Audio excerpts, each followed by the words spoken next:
Good afternoon. ഈ മണിക്കൂറിലെ ഏറ്റവും സജീവമായ വാർത്തകൾ വാർത്താമഴയിലേക്ക് എല്ലാ പ്രേക്ഷകർക്കും സ്വാഗതം. നോക്കാം വിശദമായ റിപ്പോർട്ടുകൾ. നടു റോഡിലെ മേയർ ഡ്രൈവർ പോരിൽ KSRTC ബസ്സിനുള്ളിലെ CCTV ദൃശ്യങ്ങൾ പോലീസിന് ലഭിച്ചില്ല. മെമ്മറി കാർഡ് കാണാനില്ലെന്ന് പോലീസ്. 3 ക്യാമറകളാണ് ബസ്സിലുണ്ടായിരുന്നത്. കൂടുതൽ പരിശോധന നടത്തുമെന്ന് പോലീസ് പറഞ്ഞു. അതേസമയം ദൃശ്യങ്ങൾ റെക്കോർഡ് ചെയ്തിരുന്നു. മെമ്മറി കാർഡ് എടുത്തു മാറ്റിയെന്ന് സംശയിക്കുന്നതായി യദു 24-നോട് പറഞ്ഞു. മെമ്മറി കാർഡ് അത് എനിക്കറിയത്തില്ല, അതിൻ്റെ ടെക്നിക്കൽ ഇഷ്യൂവും കാര്യങ്ങളും അറിഞ്ഞിട. പക്ഷേ റെക്കോർഡിംഗ് ആയിരുന്നു, അത് ഞാൻ ശ്രദ്ധിച്ചിരുന്നു. റെക്കോർഡിംഗ് ആയിരുന്നു. ഞാൻ ബാക്കൊക്കെ എടുക്കുമ്പോൾ റിവേഴ്സൊക്കെ എടുക്കുമ്പോൾ ഞാൻ ആ സ്ക്രീനിൽ നോക്കുമ്പോൾ കറക്റ്റായിട്ട് റെക്കോർഡിംഗ് ആയിരുന്നു. പിന്നെ ചാത്തൻ സേവ ഉണ്ടാകുന്ന അറിയത്തില്ല, വണ്ടിക്കകത്ത് ചാത്തൻ സേവ പെട്ടെന്ന് CMD ഓഫീസിലോട്ട് പോകുന്നുണ്ടെന്ന് അത് അവർക്കല്ലേ തെളിയിക്കേണ്ടത്. ബാക്കിയുള്ള കാര്യങ്ങൾ അവർക്കല്ലേ തെളിയിക്കേണ്ടത്. ഇപ്പം എൻ്റെ ഭാഗത്താണ് എല്ലാ ന്യായങ്ങളും ഉള്ളത്. എടുത്തു മാറ്റിയെന്ന് തോന്നുന്നുണ്ട്. അതിപ്പം ഭരണ പാർട്ടിയുടെ ആളല്ലേ അവര്, ഈ മാഡം എന്ന് പറയുന്ന ആള്. അതുകൊണ്ട് നമ്മളെ എടുത്തു മാറ്റാൻ വേണ്ടിയിട്ട് അവർ ശ്രമിച്ചുകൊണ്ടിരിക്കുകയല്ലേ. എന്താണെന്ന് വെച്ചാൽ അവരുടെ ഭാഗത്ത് ക്ലിയർ ആയിട്ടുള്ള എവിഡൻസും ക്ലിയർ ആയിട്ടുള്ള കാര്യങ്ങളും ഇല്ല. അതുകൊണ്ടാണ് അവര് ഇതൊക്കെ കിടന്ന് ഉരുളുന്നത്. എന്താണെന്ന് വെച്ചാൽ ഇങ്ങനെയൊക്കെ എടുത്ത് മാറ്റി ആ പയ്യന്റെ അകത്ത് നിന്ന പയ്യന്റെ വീഡിയോ ഉണ്ടായിരുന്നു, കറക്റ്റ് MLA അകത്ത് കയറുന്ന ആരോ വീഡിയോ ഉണ്ടായിരുന്നു, അതുവരെ ഡിലീറ്റ് ചെയ്തത് അവരുടെ ഭാഗത്ത് തെറ്റുള്ളതുകൊണ്ടല്ലേ. വിശദാംശങ്ങളുമായി AV ജയശങ്കറാണ് തിരുവനന്തപുരത്ത് നിന്ന് ചേരുന്നത്. ജയശങ്കർ, ഈ CCTV ബസ്സിനുള്ളിലെ ദൃശ്യങ്ങൾ ഏറെ നിർണായകമാണ് ഈ കേസിൽ. പക്ഷേ ഈ മെമ്മറി കാർഡിന് ആർക്കൊക്കെ ആക്സസ് ഉണ്ടായിരുന്നു, ആർക്കൊക്കെയാണ് ഇതുമായി ബന്ധപ്പെട്ട് ഇത് നീക്കം ചെയ്യാനും ഇത് ഇൻസ്റ്റോൾ ചെയ്യാനും അതിൻ്റെ കാര്യങ്ങൾ പരിശോധിക്കാനും ഒക്കെയുള്ള സ്വാതന്ത്ര്യമുണ്ടായിരുന്നത്, അല്ലെങ്കിൽ അധികാരമുണ്ടായിരുന്നത്, ഇക്കാര്യത്തിൽ വ്യക്തതയുണ്ടോ? ഇപ്പോൾ ഡ്രൈവർ യദു പറയുന്നത് ഇതെടുത്തു മാറ്റാനൊരു സാധ്യതയാണല്ലോ. തൃശ്ശൂരിൽ നിന്ന് വന്ന ശേഷമാണ് ഇത്തരത്തിലൊരു പരിശോധന ഈ ബസ്സിൽ നടത്തുന്നതും. അപ്പോഴാണ് ഈ 3 ക്യാമറകളുടെയും ദൃശ്യങ്ങൾ മിസ്സിംഗ് ആണ് എന്ന് മനസ്സിലാക്കുന്നതും, അല്ലേ? അതായത് ക്രിസ്റ്റീന, ഈ ബസ് ഒരു സർവീസ് കഴിഞ്ഞ് തിരിച്ചെത്തിയതിനു ശേഷമാണ് പോലീസ് പരിശോധന ഉണ്ടായത്. ആ ഒരു ഘട്ടത്തിലാണ് പോലീസ് ഇത്തരത്തിൽ മെമ്മറി കാർഡ് കാണാനില്ല എന്നൊരു സ്ഥിരീകരണം നടക്കുന്നത്. ഈ വിഷയത്തിൽ യദു പറയുന്നത്, ഈ ബസ്സിൽ താൻ ഉപയോഗിച്ചിരുന്ന സമയത്ത് താൻ ഡ്രൈവറായിരുന്ന ഘട്ടത്തിൽ ബസ്സിൽ കൃത്യമായി റെക്കോർഡിംഗ് നടന്നിരുന്നു, അക്കാര്യം ശ്രദ്ധിച്ചിരുന്നു. ഈ മെമ്മറി കാർഡ് കാണാതെ ഇതിന് പിന്നിൽ കൃത്യമായ ഒരു അട്ടിമറി നടന്നിട്ടുണ്ട്, ഇത് എടുത്തു മാറ്റിയതാകാമെന്നാണ്. അത്തരത്തിൽ തന്നെയാണ് കാര്യങ്ങൾ. കാരണം ഈ KSRTC ബസ്സിൽ ഈ മെമ്മറി കാർഡ് മാറ്റുക എന്നത് ആ സ്ഥാപനത്തിലെ KSRTCയിലെ ജീവനക്കാരെ സംബന്ധിച്ച് എളുപ്പമായിട്ടുള്ള ഒരു കാര്യമാണ്. കാരണം ഇതിലേക്ക് പെട്ടെന്ന് ഈ സംവിധാനങ്ങളെക്കുറിച്ചെല്ലാം ധാരണയുള്ള ഒരാൾക്ക് പെട്ടെന്ന് ഇതിലേക്ക് ആക്സസ് ചെയ്യാൻ സാധിക്കുന്ന രീതിയിലാണ്. അതിൻ്റെ അപ്പുറത്തേക്ക് വലിയ ക്രമീകരണങ്ങളൊന്നുമില്ല. അതുകൊണ്ട് തന്നെ പോലീസ് ഇക്കാര്യങ്ങളെല്ലാം തന്നെ പരിശോധിക്കുന്നുണ്ട്. തമ്പാനൂർ പോലീസ് സ്റ്റേഷൻ പരിധിയിലാണ് ഈ KSRTC ബസ് സ്റ്റാൻഡ് ഉള്ളത്. അതുകൊണ്ട് തന്നെ കണ്ടോൺമെന്റ് പോലീസിന്റെ ശുപാർശ അനുസരിച്ച് തമ്പാനൂർ പോലീസ് ഈ വിഷയത്തിൽ കേസെടുക്കാനുള്ള ഒരു സാധ്യതയുണ്ട്. KSRTCയും ഈ വിഷയവുമായി ബന്ധപ്പെട്ട് ആഭ്യന്തര അന്വേഷണം സ്വാഭാവികമായും നടത്തേണ്ടി വരും. KSRTCയുടെ വകുപ്പ് ചുമതലയുള്ള ഗതാഗത മന്ത്രി പറഞ്ഞത് ഈ വിഷയത്തിൽ നീതിയുക്തമായ അന്വേഷണം ഉണ്ടാകും, നിഷ്പക്ഷമായ അന്വേഷണം ഉണ്ടാകും എന്നാണ്. പക്ഷേ ആ ഘട്ടത്തിൽ പോലും KSRTC സംവിധാനത്തിന്റെ ഉള്ളിൽ നിന്നുകൊണ്ട് ഇത്തരത്തിൽ നിർണായകമായ ഈ സംഭവവുമായി ബന്ധപ്പെട്ട് വിവാദങ്ങളുമായി ബന്ധപ്പെട്ട് നിർണായകമായ മെമ്മറി കാർഡ് കാണാതാവുകയാണ്. എന്തായാലും പോലീസ് എത്തിയ ഘട്ടത്തിൽ ഈ മെമ്മറി കാർഡ് ഇല്ല. എന്തായാലും പോലീസ് തന്നെ പറയുന്നത് ഇത് എടുത്തു മാറ്റാനുള്ള ഒരു സാധ്യത തന്നെയാണ്. കാരണം ഈ മെമ്മറി കാർഡ് ഉള്ള സ്ഥലത്ത് പൊടിയോ മറ്റോ ഇതോ ഇല്ല. കാരണം ഇതിനു മുമ്പ് മെമ്മറി കാർഡ് ഉണ്ടായിരുന്നത് പോലീസ് പരോക്ഷമായി ക്യാമറയ്ക്ക് മുമ്പിൽ അല്ലാതെ തന്നെ സ്ഥിരീകരിക്കുന്ന ഒരു ഘട്ടമുണ്ട്. അതുകൊണ്ട് തന്നെ ഈ വിഷയത്തിൽ കൃത്യമായ ഒരു അന്വേഷണം നടക്കേണ്ടതുണ്ട്. ഇതിന് പിന്നിൽ ഈ സംഭവവുമായി ബന്ധപ്പെട്ട ആരോപണ നിഴലിലുള്ളത് നഗരത്തിന്റെ മേയറും ഒപ്പം തന്നെ സച്ചിൻ ദേവ് എന്ന് പറയുന്ന ഭരണപക്ഷ MLAയുമാണ്. അതുകൊണ്ട് തന്നെ ഇക്കാര്യത്തിൽ കൃത്യമായൊരു അന്വേഷണം നടക്കാനുണ്ട്. അട്ടിമറികൾ ഉണ്ടായിട്ടുണ്ടെങ്കിൽ അക്കാര്യം പുറത്തു വരേണ്ടതുമുണ്ട്. എന്തായാലും വിശദമായൊരു അന്വേഷണം പോലീസിന്റെയും ഒപ്പം KSRTCയുടെയും ഭാഗത്തു നിന്ന് ഉണ്ടാവുക തന്നെ ചെയ്യുമെന്നാണ് നിലവിലെ സാഹചര്യത്തിൽ മനസ്സിലാക്കുന്നത്. ക്രിസ്റ്റീന. ശരി, AV ജയശങ്കറാണ് തിരുവനന്തപുരത്ത് നിന്ന് വിശദാംശങ്ങൾ നൽകിയത്. ആലുവ കാലടിയിൽ മുൻ പഞ്ചായത്ത് അംഗം ഉൾപ്പെടെ 5 പേരെ വെട്ടിപ്പരിക്കേൽപ്പിച്ച കേസിൽ 4 പേർ പിടിയിൽ, 3 പേരുടെ അറസ്റ്റ് രേഖപ്പെടുത്തി. വാഹനത്തിന് സൈഡ് കൊടുക്കുന്നതുമായി ബന്ധപ്പെട്ട് 1 മാസം മുൻപുണ്ടായ തർക്കമാണ് അതിക്രൂരമായ ആക്രമണത്തിൽ കലാശിച്ചത്. കൂടുതൽ പ്രതികൾ ഉണ്ടോ എന്ന് പരിശോധിക്കുകയാണെന്ന് ജില്ലാ പോലീസ് മേധാവി വൈഭവ് സക്സേന പറഞ്ഞു. അത് വൈരാഗ്യന്റെ ഭാഗമായിട്ട് കുറച്ച് ഗൂഢാലോചന പോലെയാണോ, അത് ഇതുവരെ നമ്മുടെ ഇൻവെസ്റ്റിഗേഷൻ അത് റിവീൽ ചെയ്തു. പക്ഷേ കൂടുതൽ ഡീറ്റെയിൽസ് ഇൻവെസ്റ്റിഗേഷൻ പൂർത്തിയായിട്ട് ശേഷം മാത്രം കൂടുതൽ അഭിപ്രായം പറയാൻ പറ്റും. ഇതുവരെ ഇത് നമ്മുടെ ഇൻവെസ്റ്റിഗേഷൻ നടക്കുന്നുണ്ടോ, സോ നമ്മൾ എല്ലാ പോർട്ടൽസ് നോക്കുന്നുണ്ടോ. അവരുടെ വെർഷൻ പ്രകാരം വേറെ കേസൊന്നുമില്ല. ഈ കഴിഞ്ഞ മാസം ഒരു സിമ്പിൾ ഹേർട്ട് കേസിൽ വിക്ടിം ആയിരുന്നു. ആ കേസിന്റെ വൈരാഗ്യന്റെ ഭാഗമായിട്ട് ഈ ഇന്നലത്തെയുള്ള ഇത് കൊട്ട് ചെയ്തു. പ്രകോപനമില്ലാതെ വളഞ്ഞിട്ട് ആക്രമിക്കുകയായിരുന്നുവെന്ന് പരിക്കേറ്റ റസാഖ് 24-നോട് പറഞ്ഞു. ഞങ്ങൾ ഇവിടെ വെയിറ്റ് ഷെഡിൽ സംസാരിച്ചുകൊണ്ടിരിക്കുകയായിരുന്നു. അപ്പോൾ ഒരു 5-6 പേര് മാരകായുധങ്ങളും അവിടെ ഒരു കാറിന് വന്നിട്ട് മാരകായുധങ്ങളുമായിട്ട് ഒരു പ്രകോപനവും ഇല്ലാതെ ഞങ്ങൾ ആക്രമിക്കുകയായിരുന്നു. ഞങ്ങളെ ആക്രമിച്ച് എനിക്ക് 3 കുത്ത് പുറത്ത് കിട്ടി.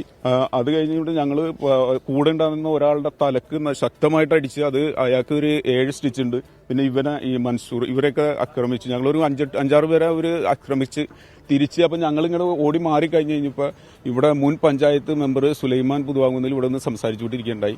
അപ്പോൾ അവൻ എന്താ വിഷയം എന്ന് സംസാരിക്കാനായിട്ട് എന്താന്ന് പറഞ്ഞ് ഇങ്ങോട്ട് കയറി വന്നു കഴിഞ്ഞപ്പോൾ അവനെ കാറിടിച്ച് ആദ്യം വീഴ്ത്താൻ നോക്കി. അത് കഴിഞ്ഞുകൊണ്ട് അവനെ ഒരു പ്രകോപനവും ഇല്ലാതെ മാരകമായിട്ട് ആക്രമിക്കുകയായിരുന്നു. ഇതെന്താ കാരണം എന്ന് ഒരു ഐഡിയ ഇല്ല, ആരാ എന്താണെന്നുള്ള ഒരു ഐഡിയ ഇല്ല. വിശദാംശങ്ങളുമായി കാലടിയിൽ നിന്ന് വിഷ്ണു സുരേഷാണ് ചേരുന്നത്. വിഷ്ണു, കഴിഞ്ഞ ദിവസം ഈ സംഭവം റിപ്പോർട്ട് ചെയ്യപ്പെടുമ്പോൾ ഇതൊരു ഗുണ്ടാക്രമണം എന്ന രീതിയിൽ ആയിരുന്നു റിപ്പോർട്ട് ചെയ്യപ്പെട്ടത്.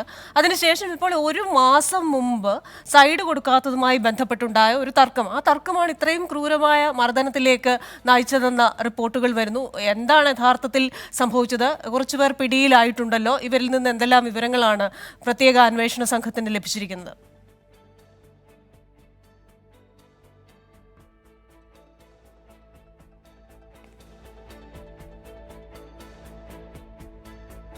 ആലുവ കാലടിയിൽ മുൻ പഞ്ചായത്ത് അംഗം ഉൾപ്പെടെ 5 പേരെ വെട്ടിപ്പരിക്കേൽപ്പിച്ച കേസിൽ 4 പേർ പിടിയിൽ, 3 പേരുടെ അറസ്റ്റ് രേഖപ്പെടുത്തി. വാഹനത്തിന് സൈഡ് കൊടുക്കുന്നതുമായി ബന്ധപ്പെട്ട് 1 മാസം മുൻപുണ്ടായ തർക്കമാണ് അതിക്രൂരമായ ആക്രമണത്തിൽ കലാശിച്ചത്.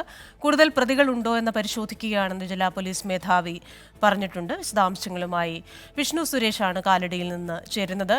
വിഷ്ണു, 1 മാസം മുമ്പുണ്ടായ ഒരു തർക്കം, അത് സൈഡ് കൊടുക്കുന്നതുമായി ബന്ധപ്പെട്ട ഉണ്ടായ ഒരു തർക്കം, ആ തർക്കത്തെ ചൊല്ലി ഇന്നലെ അർഷാദ് എന്ന് പറയുന്ന യുവാവിനെ അന്വേഷിച്ച് ഒരു സംഘം ആളുകൾ എത്തുന്നു. എന്താണെന്ന് ചോദിച്ചവരെ അടക്കം മർദ്ദിക്കുന്നു. ക്രൂരമായ മർദ്ദനമേറ്റ ഒരാൾ ഇപ്പോൾ ആശുപത്രിയിലാണ്. അദ്ദേഹത്തിന്റെ പരിക്ക് ഗുരുതരവുമാണ്. ഇത്തരത്തിലുള്ള ഒരു വിഷയം ഇത്രയും വലിയ ഒരു സംഘർഷത്തിലേക്ക് മാറാൻ കാരണമെന്തെന്നാണ് പോലീസ് പറയുന്നത്?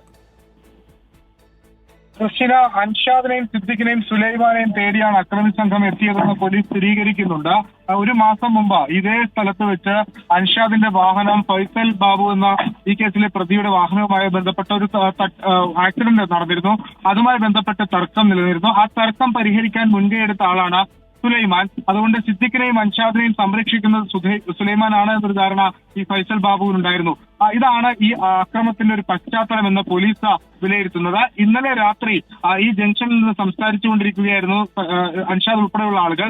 അവിടേക്കാണ് ഒരു കാറിൽ 6 അംഗ സംഘം എത്തി. ആദ്യം അൻഷാദിനെയും സിദ്ദിഖിനെയും ആക്രമിക്കുന്നു. പിന്നീട് ഇത് ചോദിക്കാനെത്തിയ സുലൈമാനെ ചുറ്റിക കൊണ്ട് അടിച്ചു വീഴ്ത്തുകയും ചെയ്തത്. പ്രതികളെ വിവിധ ഇടങ്ങളിൽ നടത്തിയ പരിശോധനയിലാണ് പോലീസ് കണ്ടെത്തിയത്. ഇവരാരും തന്നെ ഈ എറണാകുളം ജില്ലക്കാരല്ല. എല്ലാവരും അരൂര്, മലപ്പുറം, മറ്റ് ആലപ്പുഴ ജില്ലകളിൽ നിന്നുള്ള ആളുകൾ. അതുകൊണ്ടാണ് ഇതൊരു കൊട്ടേഷൻ സ്വഭാവമുണ്ടോ എന്നൊരു സംശയം ആദ്യം ഉയർന്നു വന്നത്. പക്ഷേ ഇതൊരു കൊട്ടേഷൻ സ്വഭാവമല്ല. ഫൈസൽ ബാബുവിന്റെ സുഹൃത്തുക്കളാണ് ഇവർ. ആക്രമിക്കുക എന്ന ലക്ഷ്യത്തോടുകൂടി ഫൈസൽ ബാബു ഇവരെ വിളിച്ചു വരുത്തിയെന്നാണ് പോലീസ് പറയുന്നത്. ഏതെങ്കിലും തരത്തിൽ ഇവർക്ക് ക്രിമിനൽ പശ്ചാത്തലം ഉണ്ടോ എന്നുള്ള കാര്യം പോലീസ് വിശദമായി പരിശോധിച്ചു വരികയാണ്. കേസിൽ കൂടുതൽ പ്രതികളുണ്ട് എന്ന് പോലീസ് ഉറപ്പിക്കുന്നു. പ്രധാനമായും ഈ സാക്ഷിമൊഴികളുടെ അടിസ്ഥാനത്തിലാണ് അത്തരത്തിലുള്ള നിഗമനത്തിലേക്ക് എത്തിയത്. 6ഓളം പേരടങ്ങുന്ന സംഘം കാറിൽ ഉണ്ടായിരുന്നെന്നാണ് പോലീസിന്റെ വിലയിരുത്തൽ. അതുകൊണ്ട് പ്രത്യേക അന്വേഷണ സംഘം രൂപീകരിച്ച് ഇവർക്കായുള്ള അന്വേഷണം നടത്തുകയാണ്. ഇതിൽ മറ്റേതെങ്കിലും, അതായത് ഈ വൈരാഗ്യത്തിനപ്പുറത്ത് ഏതെങ്കിലും ഒരു പ്രശ്നം ഇതിലുണ്ടോ എന്നുള്ള കാര്യവും പോലീസ് പരിശോധിച്ചു വരികയാണ്. കാലടിയിൽ നിന്ന് വിശദാംശങ്ങൾ നൽകിയത് വിഷ്ണു സുരേഷാണ്. കൂടുതൽ ജില്ലകളിൽ ഉഷ്ണതരംഗം മുന്നറിയിപ്പ് പ്രഖ്യാപിച്ച സാഹചര്യത്തിൽ സംസ്ഥാനത്ത് അതീവ ജാഗ്രത. സംസ്ഥാനത്ത് ഇന്ന് ഉച്ചയ്ക്ക് അന്തരീക്ഷത്തിലെ നീരാവിയുടെ അളവ് 65% വരെ ഉയരാൻ സാധ്യതയെന്ന് കാലാവസ്ഥാ നിരീക്ഷണ കേന്ദ്രം അറിയിച്ചു. പാലക്കാട് അടുത്ത 24 മണിക്കൂർ കൂടി ഉഷ്ണതരംഗം മുന്നറിയിപ്പ് തുടരും. അതേസമയം സംസ്ഥാനത്ത് വൈദ്യുതി ഉപഭോഗത്തിൽ വീണ്ടും റെക്കോർഡ് 113.26 ദശലക്ഷം യൂണിറ്റാണ് ഇന്നലെ ഉപയോഗിച്ചത്. വിശദാംശങ്ങളുമായി അലക്സ് റാം മുഹമ്മദും VA ഗിരീഷും തിരുവനന്തപുരത്ത് നിന്ന് ചേരുന്നുണ്ട്. ആദ്യം അലക്സ് റാം മുഹമ്മദിലേക്ക്. അലക്സ്, കൂടുതൽ ജില്ലകളിൽ ഉഷ്ണതരംഗം മുന്നറിയിപ്പ് വരുന്നു. അതിനനുസരിച്ച് കൂടുതൽ മുന്നറിയിപ്പുകൾ കേന്ദ്ര കാലാവസ്ഥാ വകുപ്പ് നൽകുന്നു. ഇപ്പോൾ ഈ ഹ്യൂമിഡിറ്റി കൂടുന്നു എന്ന് പറയുന്ന ഒരു മുന്നറിയിപ്പ് കൂടി വന്നിട്ടുണ്ടല്ലോ. അത് ഇപ്പോൾ ആരോഗ്യ പ്രശ്നങ്ങളൊക്കെ ഉണ്ടാക്കാനുള്ള ഒരു സാധ്യത കൂടിയാണല്ലോ പറയുന്നത്. ക്രിസ്റ്റീന, സംസ്ഥാനത്ത് 12 ജില്ലകളിലാണ് ഉയർന്ന താപനില മുന്നറിയിപ്പ് നൽകിയിട്ടുള്ളത്. അതിൽ 4 ജില്ലകളിൽ ഉഷ്ണതരംഗ സാധ്യതാ മുന്നറിയിപ്പ് കൂടി നൽകിയിട്ടുണ്ട് കേന്ദ്ര കാലാവസ്ഥാ വകുപ്പ്. പാലക്കാട് അക്ഷരാർത്ഥത്തിൽ ചുട്ടുപൊള്ളുകയാണ്. പാലക്കാട് ഓറഞ്ച് അലേർട്ട് നൽകിയ ജില്ലയാണ്. പാലക്കാട് ഓരോ ദിവസവും 40-41 ഡിഗ്രി സെൽഷ്യസിന് മുകളിൽ ഔദ്യോഗികമായി തന്നെ അവരുടെ താപമാപിനികളിൽ ചൂട് രേഖപ്പെടുത്തുന്നുണ്ടെന്നുള്ളതാണ്. തൃശ്ശൂരിൽ സമാനമായി ചൂട് രേഖപ്പെടുത്തുന്നുണ്ട്. അതുപോലെ തന്നെ കോഴിക്കോടും ആലപ്പുഴയിലും ഉയർന്ന ചൂട് തുടരാൻ സാധ്യതയുണ്ട്. അതായത് സാധാരണ രേഖപ്പെടുത്തുന്നതിനേക്കാൾ മുകളിലേക്ക് ചൂട് രേഖപ്പെടുത്താൻ സാധ്യതയുണ്ട് എന്നാണ് മുന്നറിയിപ്പ്. ഈ 12 ജില്ലകളിലും ആകെ പറയുന്നത് 3 മുതൽ 5 ഡിഗ്രി സെൽഷ്യസ് വരെ സാധാരണ നിലയിൽ നിന്നും ഉയർന്ന താപനില രേഖപ്പെടുത്താൻ സാധ്യതയുണ്ട് എന്നാണ്. അത്തരത്തിൽ കാഠിന്യമേറിയ ചൂട് തന്നെയാണ് സംസ്ഥാനത്തിന്റെ വിവിധ ഇടങ്ങളിൽ അനുഭവപ്പെടുന്നത്. പ്രത്യേകിച്ച് വടക്കൻ കേരളത്തിലൊന്നും തീരെ വേനൽമഴ ലഭിക്കാത്ത മേഖലകളാണ്. ആ മേഖലകളിൽ കാര്യമായി തന്നെ വരണ്ട അന്തരീക്ഷ സ്ഥിതി തുടരുന്നുണ്ട്. ക്രിസ്റ്റീന ചോദിച്ച ചോദ്യത്തിലേക്ക് വന്നാൽ ഒരു മുന്നറിയിപ്പ് ദുരന്ത നിവാരണ അതോറിറ്റി നൽകിയിട്ടുള്ളത് തീരപ്രദേശങ്ങളിലും അതുപോലെ ഉൾപ്രദേശങ്ങളിലും ഇന്ന് ഉച്ചയ്ക്ക് ശേഷം ഈ അന്തരീക്ഷ ആർദ്രത 55-65% ഇടയിലേക്ക് ഉയരാൻ സാധ്യതയുണ്ട്. അതിനാൽ ചൂട് വർദ്ധിക്കാൻ സാധ്യതയുണ്ട് എന്നുള്ളതാണ്. ചൂടോടുകൂടി അസ്വസ്ഥതയുള്ള അന്തരീക്ഷത്തിന് സാധ്യതയുണ്ട് എന്നാണ് മുന്നറിയിപ്പ് നൽകുന്നത്. അതുകൊണ്ട് തന്നെ ആരോഗ്യ പ്രശ്നങ്ങൾക്ക് കാരണമാകും. അത്യുഷ്ണമാകും ശരീരത്തിന് അനുഭവപ്പെടുക. അത് ആരോഗ്യ പ്രശ്നങ്ങൾക്ക് കാരണമാകുമെന്നുള്ളതാണ് മുന്നറിയിപ്പ്. സൂര്യാഘാതം, സൂര്യതപം പോലുള്ള വിഷയങ്ങൾക്കും കാരണമാകുമെന്നതിനാൽ പൊതുജനങ്ങൾ ജാഗ്രത പാലിക്കണമെന്നും ദുരന്ത നിവാരണ അതോറിറ്റിയും ആരോഗ്യവകുപ്പും മുന്നറിയിപ്പ് നൽകുന്നുണ്ട്. ആ ജാഗ്രത അങ്ങനെ തന്നെ അടുത്ത ദിവസങ്ങൾ കൂടി തുടരേണ്ടതുണ്ട്. മറ്റൊരു ആശ്വാസകരമായ കാര്യം വരുന്നത് സംസ്ഥാനത്ത് അടുത്ത ആഴ്ച, അതായത് മെയ് 6 ശേഷം വേനൽമഴ സജീവമാകാൻ സാധ്യതയുണ്ടെന്ന് കൂടി പ്രവചനമുണ്ട്. ഈ ദിവസങ്ങളിൽ തെക്കൻ കേരളത്തിലും മധ്യ കേരളത്തിലും വേനൽമഴ ലഭിക്കും. പ്രത്യേകിച്ച് ഉച്ചയ്ക്ക് ശേഷം ഇടിമിന്നലോടുകൂടിയ വേനൽമഴ സജീവമാകും. ഈ ദിവസങ്ങളിൽ തെക്കൻ കേരളത്തിലും മധ്യ കേരളത്തിലും മലയോര മേഖലയിൽ കൂടുതൽ മഴയ്ക്ക് സാധ്യതയുണ്ട്. മെയ് 6 ശേഷം ഇപ്പോൾ മഴ കിട്ടാത്ത വടക്കൻ കേരളത്തിൽ കൂടി വേനൽമഴ സജീവമാകും എന്നാണ് മുന്നറിയിപ്പ്. വേനൽമഴയെ സംബന്ധിച്ചൊരു കണക്ക് കൂടി പുറത്തു വരുന്നത് വേനൽമഴ 2 മാസം പിന്നിടുമ്പോൾ സമീപകാലത്ത് ഏറ്റവും കുറവ് വേനൽമഴ ലഭിച്ച സീസണായി 2024 മാറുകയാണ് എന്നുള്ളതാണ്. ശക്തമായ എൽനിനോ പ്രതിഭാസം ഉണ്ടായിരുന്ന 2016 ഈ മാർച്ച് ഏപ്രിൽ മാസങ്ങളിൽ സംസ്ഥാനത്ത് 55.8 മില്ലിമീറ്റർ മഴ ലഭിച്ചെങ്കിൽ അത് ഇത്തവണ 52.6 മില്ലിമീറ്റർ മഴ മാത്രമാണ് എന്നാണ് കണക്കുകൾ സൂചിപ്പിക്കുന്നത്. അത് സമാനമായി തന്നെ മറ്റു ജില്ലകളെയും ബാധിച്ചിട്ടുണ്ട്. അതായത് വടക്കൻ കേരളത്തിലെ പല ജില്ലകളിലും വേനൽമഴ തീരെ ലഭിച്ചിട്ടില്ല എന്നുള്ളതാണ് ആ കണക്കുകൾ വ്യക്തമാകുന്നത്. എന്താണെങ്കിലും ചൂട് അത് ഈ ആഴ്ച കൂടി തുടരും. പ്രത്യേകിച്ച് ഈ ദിവസങ്ങളിൽ പകൽ ചൂടും അതുപോലെ തന്നെ രാത്രികാല ചൂടും. കഴിഞ്ഞ ദിവസം ആലപ്പുഴയിൽ ഈ രാത്രികാല ചൂട് ഉയരുമെന്ന മുന്നറിയിപ്പ് കൂടി നൽകിയിരുന്നു. അത്തരത്തിൽ രാത്രിയും പകലും ഒരുപോലെ ചൂട് ഈ ദിവസങ്ങളിൽ തുടരുമെന്ന മുന്നറിയിപ്പ് നിലനിൽക്കുന്നു. ജാഗ്രത തുടരേണ്ടതുണ്ട്. ക്രിസ്റ്റീന. ശരി, തിരുവനന്തപുരത്ത് നിന്ന് ചൂടുമായി ബന്ധപ്പെട്ട വിശദാംശങ്ങൾ നൽകിയത് അലക്സ് റാം മുഹമ്മദാണ്. ഇനി VA ഗിരീഷ് കൂടിയുണ്ട് തിരുവനന്തപുരത്ത് നിന്ന്.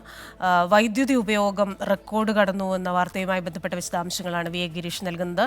ഗിരീഷ്, പൊള്ളുന്ന ചൂടാണ്, ഒരു തരത്തിലും സഹിക്കാൻ വയ്യാത്ത ചൂടാണ്. അപ്പോൾ ആളുകൾ ഫാൻ, AC ഒക്കെ ഉപയോഗിക്കുന്നത് വളരെ കൂടുതലായ ഒരു സമയമാണ്. അതുകൊണ്ട് തന്നെ റെക്കോർഡിലെത്തി നിൽക്കുകയാണ് സംസ്ഥാനത്തെ വൈദ്യുതി ഉപഭോഗം. ഇത് എവിടെ ചെന്ന് നിൽക്കും എന്ന ചോദ്യത്തിന് ഒരു കൃത്യമായ ഉത്തരം പറയാൻ ആർക്കും സാധിക്കുന്നില്ല. അതേപോലെ തന്നെ വൈദ്യുതി ലോഡ് ഷെഡിംഗ് അടക്കം വൈദ്യുതി മുടങ്ങാനുള്ള ഒരു സാധ്യത ഉണ്ട് എന്ന സൂചനകളും വരുന്നുണ്ടല്ലോ. ക്രിസ്റ്റീന, ഉപഭോഗം സംബന്ധിച്ച് വൈദ്യുതി ബോർഡിനെ ഏറ്റവും ആശങ്കപ്പെടുത്തുന്ന കണക്കുകളാണ് ഓരോ ദിവസവും പുറത്തു വരുന്നത്. ചൂട് കൂടുന്നതനുസരിച്ച് സംസ്ഥാനത്തെ വൈദ്യുതി ഉപഭോഗവും വർദ്ധിക്കുന്നു.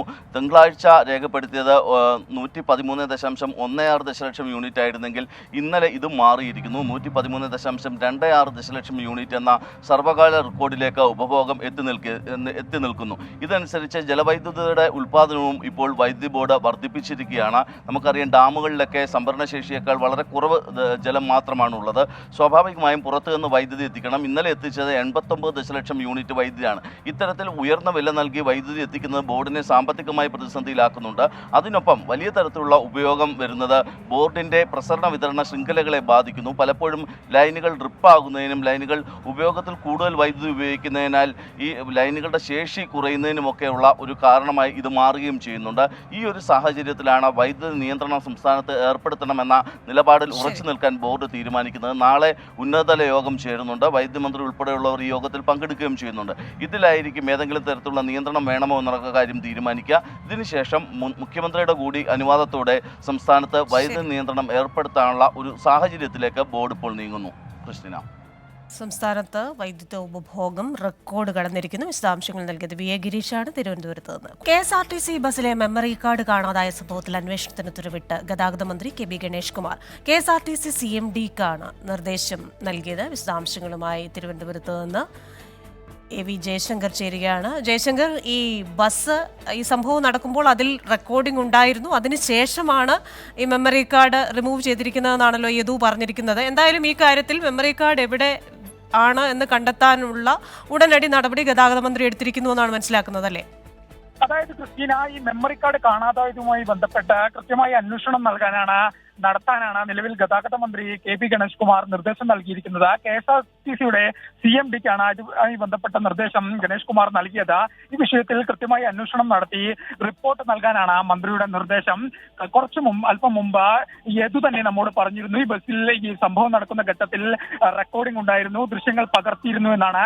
അതുകൊണ്ട് തന്നെ ആ സമയത്ത് ഡ്യൂട്ടിയിലുണ്ടായ ഡ്രൈവറുടെ ഈ മൊഴി വളരെ നിർണായകമാണ്. എന്തായാലും ഈ വിഷയത്തിൽ ഗതാഗത മന്ത്രി തന്നെ ഇടപെട്ടിരിക്കുന്നു. പോലീസും സമാനമായ രീതിയിൽ ഈ വിഷയത്തിൽ കേസെടുത്ത് തന്നെ അന്വേഷണം നടത്തുമെന്നാണ് നിലവിൽ ലഭ്യമാകുന്ന വിവരം. ഇക്കാര്യത്തിൽ തിരുവനന്തപുരത്തെ ഉന്നത പോലീസ് ഉദ്യോഗസ്ഥർക്കിടയിൽ ചർച്ച നടക്കുന്നതായാണ് വിവരം. എന്തായാലും ഇക്കാര്യത്തിൽ സമാന്തരമായി പോലീസിന്റെ അന്വേഷണവും ഉണ്ടാകും. ക്രിസ്റ്റീന, ശരി. വിശദാംശങ്ങൾ നൽകിയത് വി ജയശങ്കറാണ് തിരുവനന്തപുരത്ത് നിന്ന്.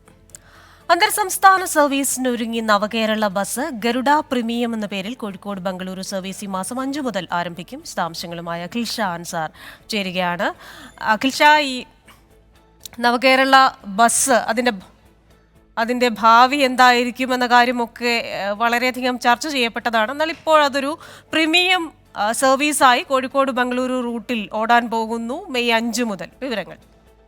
അങ്ങനെ നീണ്ട കാലത്തെ ആശയക്കുഴപ്പങ്ങൾക്കൊക്കെ ഒടുവിൽ ഇപ്പോൾ നവകേരള ബസ്സിൻ്റെ കാര്യത്തിൽ ഒരു അന്തിമ തീരുമാനമായിരിക്കുകയാണെന്നുള്ളതാണ് ഏറ്റവും പ്രധാനപ്പെട്ട കാര്യം. ഇതാണ് നമ്മുടെ മന്ത്രിമാർ നവകേരള സദസ്സിൻ്റെ ഭാഗമായി യാത്ര ചെയ്ത നവകേരള ബസ്. ഈ ബസ് ഇനി മുതൽ അന്തർ സംസ്ഥാന സർവീസ്, അതായത് KSRTCയുടെ അന്തർ സംസ്ഥാന സർവീസിനായി ഉപയോഗിക്കുമെന്നുള്ളൊരു കാര്യമാണ് ഏറ്റവും പ്രധാനമായും KSRTC അറിയിക്കുന്നത്. ഈ വരുന്ന 5-ാം തീയതി മുതൽ, അതായത് മെയ് 5-ാം തീയതി മുതൽ ഇതിൻ്റെ സർവീസ് അത് കോഴിക്കോട് നിന്ന് ബാംഗ്ലൂർ റൂട്ടിൽ നടത്തുമെന്നുള്ളതാണ് ഏറ്റവും പ്രധാനപ്പെട്ട കാര്യം. ഏറ്റവും വലിയ പ്രത്യേകതയായി നമുക്കിതിൽ ഏറ്റവും പ്രധാനമായി പറയേണ്ടത് ഇതിൻ്റെ ഈ ഒരു ഹൈഡ്രോളിക് ലിഫ്റ്റ് സംവിധാനമാണ്. അതായത് കാല് വയ്യാത്ത ആളുകൾക്ക് അല്ലെങ്കിൽ മറ്റെന്തെങ്കിലും ആരോഗ്യ പ്രശ്നങ്ങൾക്കുള്ളവർക്ക് ഇതിലിങ്ങനെ കയറി നിർത്തി ഈ സ്വിച്ചിലേക്ക് അമർത്തിയാൽ ഈ ലിഫ്റ്റ് നമ്മളെ മുകളിലേക്ക് എത്തിക്കുമെന്നുള്ളതാണ് ഏറ്റവും പ്രധാനപ്പെട്ട കാര്യം. ഇത്തരത്തിൽ എന്തെങ്കിലും അസൗകര്യമുള്ളവർക്കോ അല്ലെങ്കിൽ എന്തെങ്കിലും ആരോഗ്യ പ്രശ്നങ്ങളുള്ളവർക്കൊക്കെ ഇത്തരത്തിൽ ലിഫ്റ്റിലൂടെ മുകളിലേക്ക് എത്താം എന്നുള്ളൊരു കാര്യമാണ് ഏറ്റവും പ്രധാനമായും പറയുന്നത്. എന്തായാലും ബാംഗ്ലൂർ കോഴിക്കോട് റൂട്ടിലായിരിക്കും ഈ ബസ് സർവീസ് നടത്തുക എന്നുള്ളതാണ് KSRTC ഘട്ടത്തിൽ വ്യക്തമാക്കുന്നത്. നമുക്കറിയുന്നത് പോലെ തന്നെ നവകേരള സദസ്സിൻ്റെ ഭാഗമായി എല്ലാ മന്ത്രിമാരും യാത്ര ചെയ്തൊരു ബസ്സാണ്. ജനങ്ങളിലേക്ക് എത്തിച്ചേർന്ന ബസ്സാണ് നവകേരള ബസ് എന്ന് പറയുന്നത്. ഈ ബസ്സിൻ്റെ പ്രത്യേകതയെക്കുറിച്ച് പറയുകയാണെങ്കിൽ 27 പേർക്ക് ഇരിക്കാൻ കഴിയുന്ന പുഷ് ബാക്ക് സീറ്റുകളോടുകൂടിയുള്ള സംവിധാനങ്ങളുള്ള ബസ്സാണ്. അതിൽ ഓരോ സീറ്റുകളിലും സീറ്റ് ബെൽറ്റ് സംവിധാനമുണ്ട്. അതുപോലെ തന്നെ ലൈറ്റിംഗ്, മറ്റ് എൻ്റർടൈൻമെൻറ്റ് സംവിധാനങ്ങൾ, ഈ ചാർജിങ് പോയിൻ്റ് ഉൾപ്പെടെയുള്ള സംവിധാനങ്ങൾ അടങ്ങുന്ന ഒരു വലിയ അത്യാവശ്യം ആധുനിക സൗകര്യങ്ങളൊക്കെ ഉള്ള ഒരു ബസ്സാണിതെന്നുള്ളതാണ് ഏറ്റവും പ്രധാനപ്പെട്ട കാര്യം. നമുക്ക് ഈ കാണുന്ന, അതായത് ഈ സീറ്റാണ് നമ്മൾ മുഖ്യമന്ത്രി ഇരുന്ന സീറ്റ്. ഈ സീറ്റിലിരുന്നാണ് മുഖ്യമന്ത്രി ആളുകളെ കണ്ടത്. അത്തരത്തിൽ വലിയ സംവിധാനങ്ങൾ ഒക്കെയുണ്ട്. ഫുള്ളി എയർ കണ്ടീഷൻഡ് ആയിട്ടുള്ള ഒരു സർവീസ് കൂടിയാണ് ഇതിനുള്ളത്. മറ്റ് ഈ യാത്രക്കാർക്ക് അവരുടെ ലൈറ്റുകളും അതുപോലെ തന്നെ അവരുടെ ഈ AC ഒക്കെ അഡ്ജസ്റ്റ് ചെയ്യാൻ പറ്റുന്ന സംവിധാനങ്ങളൊക്കെ ഇതിൻ്റെ ഓരോ സീറ്റുകളുടെ ഭാഗമായിട്ടുണ്ട്. നമുക്കറിയുന്നത് പോലെ 5-ാം തീയതി രാവിലെ ഇത് കോഴിക്കോട് നിന്ന് തിരിച്ച് ഉച്ചയോടുകൂടി ബാംഗ്ലൂർ എത്തുന്ന തരത്തിലും ഉച്ചയ്ക്ക് ശേഷം ബാംഗ്ലൂരിൽ നിന്ന് തിരിച്ച് രാത്രിയോടുകൂടി അത് തിരിച്ച് കോഴിക്കോടേക്ക് എത്തുന്ന തരത്തിലുമാണ് ഇതിൻ്റെ സർവീസ് ക്രമീകരിച്ചിരിക്കുന്നത്. ഇന്ന് വൈകിട്ട് തിരുവനന്തപുരത്ത് നിന്ന് കോഴിക്കോട്ടേക്ക് സർവീസായി തന്നെ പോകും. ബാക്കി കോഴിക്കോടെത്തി അതിൻ്റെ മറ്റ് സർവീസിനായുള്ള ഒരുക്കങ്ങളും കഴിഞ്ഞതിന് ശേഷമാകും 5-ാം തീയതി മുതൽ ഇതിൻ്റെ പ്രധാന സർവീസ് കോഴിക്കോട് നിന്ന് ബാംഗ്ലൂരിലേക്കുള്ള സർവീസ് ആരംഭിക്കുക. നമുക്ക് ഈ കാണുന്നത് പോലെ പുറകുവശത്തെ ഡോർ തുറന്ന് അകത്തേക്ക് വന്നാലാണ് ഇതിൻ്റെ ടോയ്ലറ്റ് സംവിധാനം നമുക്ക് കാണാൻ കഴിയുന്നത്. ടോയ്ലറ്റ് സംവിധാനം, അതായത് യാത്രക്കാർക്ക് ടോയ്ലറ്റ് ഉപയോഗിക്കാം. അതിന് വെള്ളവും അതുപോലെ തന്നെ ഈ മറ്റ് സംവിധാനങ്ങളൊക്കെ ഒരുക്കിയിട്ടുള്ളൊരു കാര്യമാണ് ഇവിടെ ഏറ്റവും പുറകിലായി കാണാൻ കഴിയുന്നത്. ഇത്തരത്തിൽ പുറകുവശത്തെ ഡോർ നോക്കുകയാണെങ്കിൽ സാധാരണ ആളുകൾക്ക് കയറാൻ കഴിയുന്ന സാധാരണ സ്റ്റെപ്പുകളൊക്കെ വെച്ചുകൊണ്ടുള്ള ഒരു സംവിധാനം പുറകിലും ഒരുക്കിയിട്ടുണ്ടെന്നാണ് ഇതിൻ്റെ കാര്യം. എന്തായാലും 5-ാം തീയതി മുതൽ ഈ ബസ്സിൻ്റെ സർവീസ് ആരംഭിക്കും എന്നുള്ളതാണ് KSRTCയും അറിയിക്കുന്നത്. ഈ റിപ്പോർട്ടോടെ വാർത്താമഴ പൂർണ്ണമാവുകയാണ്.